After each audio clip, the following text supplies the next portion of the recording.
Once a month, Paula Pant, host of the Afford Anything podcast, answers voicemail questions the listeners send in. Here's one now.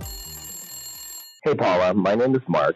And to let you know how small of a world it is, how I got to you was I was listening to Nathan Chan over at Founder, who interviewed Joshua Sheets from Radical Personal Finance.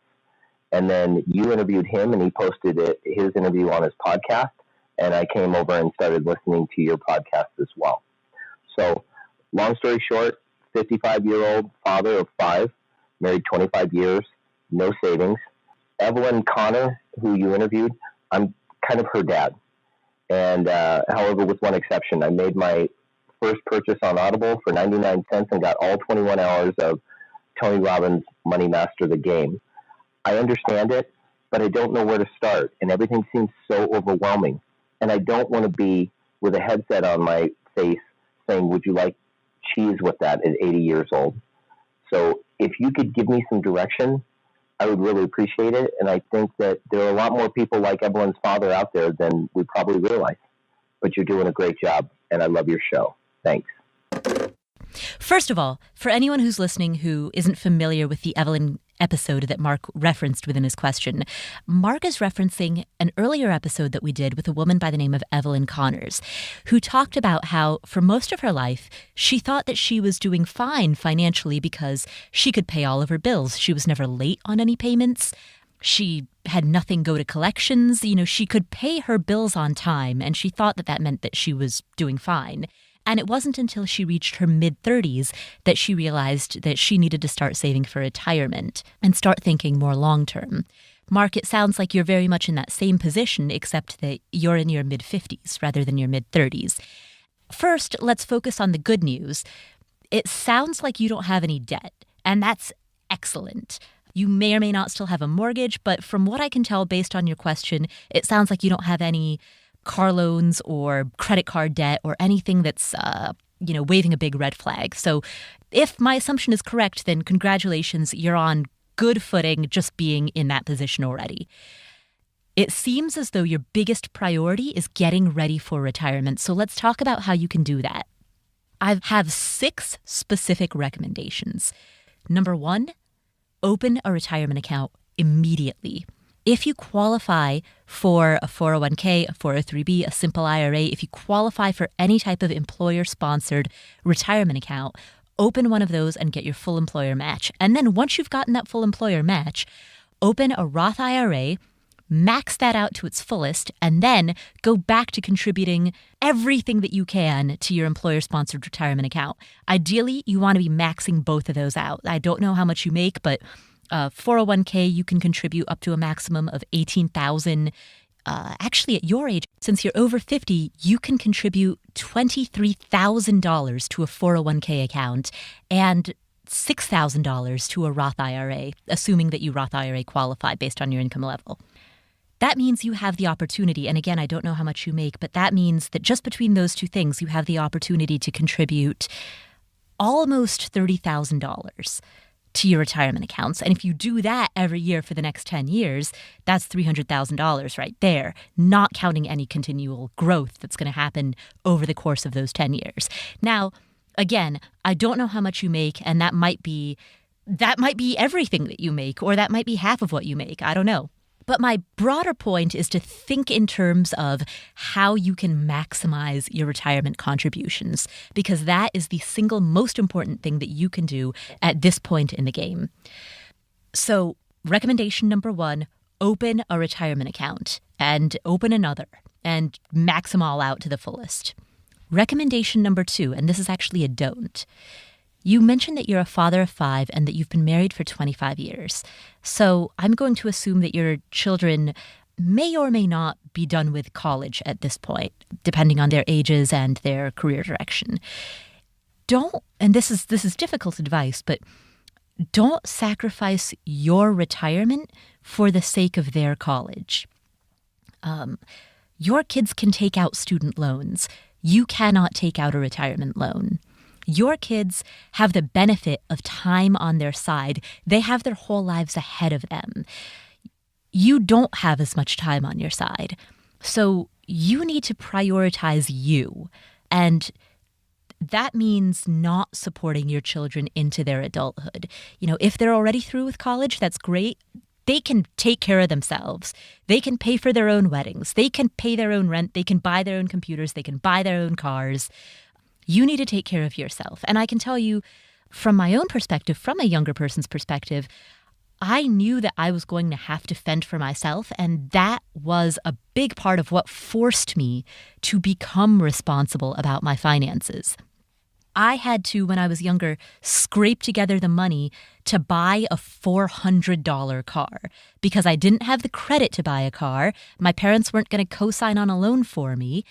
So I couldn't take out a car loan. So I scraped together money from barely over minimum wage jobs and I bought a car for $400. And it was doing things like that that made me really good at managing money and got me to where I am today. So I tell that story in order to illustrate the broader point that it is often beneficial to children, to young people, to make them support themselves. It's really a win-win. It's good for them because it teaches them responsibility, and it's good for you because hopefully that will free up some more of your money that you can focus on contributing to your retirement accounts, because that has to be your number one priority right now. So that's tip number 2. Don't sacrifice your retirement for their college. Tip number 3, don't make risky investments for the sake of making up for lost time. Now, that can be tempting. That can be extremely tempting because, you look at the graph and you see that some high-risk investments have the potential for high rewards. But don't do it because those same high-risk investments also have the potential for serious losses. And again, you don't have time on your side. You do not have 30 years to make up for those losses. So stick to investments that are appropriate for your age and your timeline to retirement. A very simple strategy would just be to open an account with Vanguard and put your assets, put your money into a Vanguard target date retirement account. So at your age, since you're 55, that might be a target date 2025 or target date 2030 retirement account. That's the easy solution.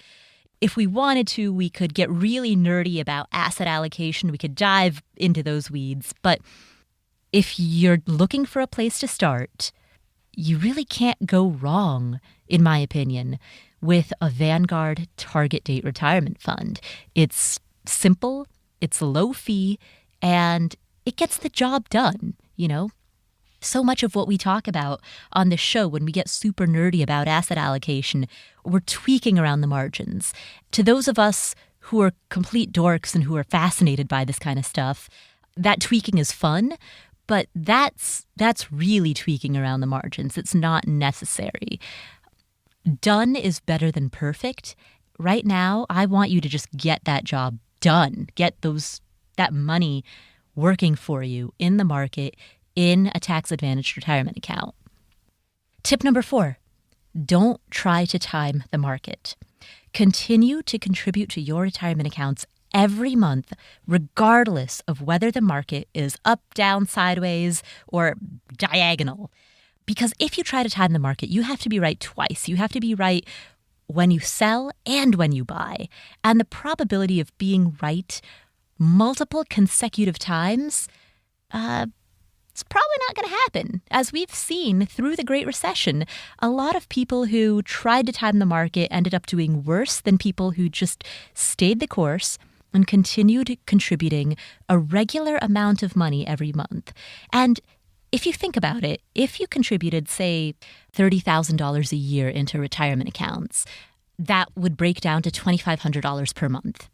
If you put in the same $2,500 per month, then naturally, when the market is high, that $2,500 will buy fewer shares.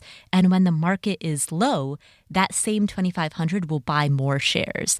So just by virtue of putting in the same amount of money every month, you're naturally going to pick up more shares when the market's low and cheap. And you're naturally going to pick up fewer shares when the market is on a high. So don't even worry about market timing because a steady contribution strategy, dollar cost averaging, will organically do that for you. So that was tip number 4, don't try to time the market.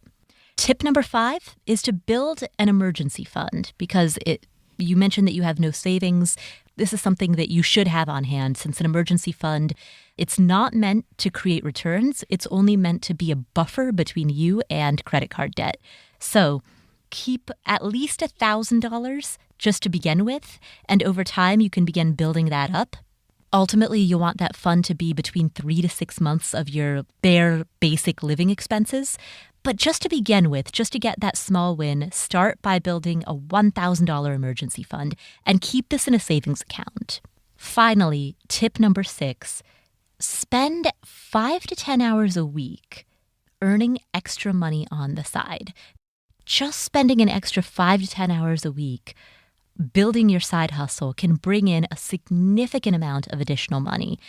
Since you don't, quote unquote, need this money in the sense that you're currently living fine without it, pour every penny of this money after taxes into savings. And by savings, I mean your emergency fund and your retirement accounts, because the contributions that you make right now will be the biggest determinant of how well you're doing at the age of 65. Remember, you can do a lot in 10 years. So good luck, and congratulations on being in as good of a position as you are, because quite frankly, a lot of people aren't doing as well as you. A lot of people are deep in debt at the age of 55. So, you sound like you're on solid footing, and now you just need to think about retirement. Hey, did you enjoy this excerpt from the Afford Anything podcast? Then click to download our free ebook, Escape. You'll be taken to a page where you can enter your email for immediate access to everything you need to know about escaping the 9-to-5 grind to live life on your terms. And you can also subscribe with one simple click to get alerted when new videos are uploaded.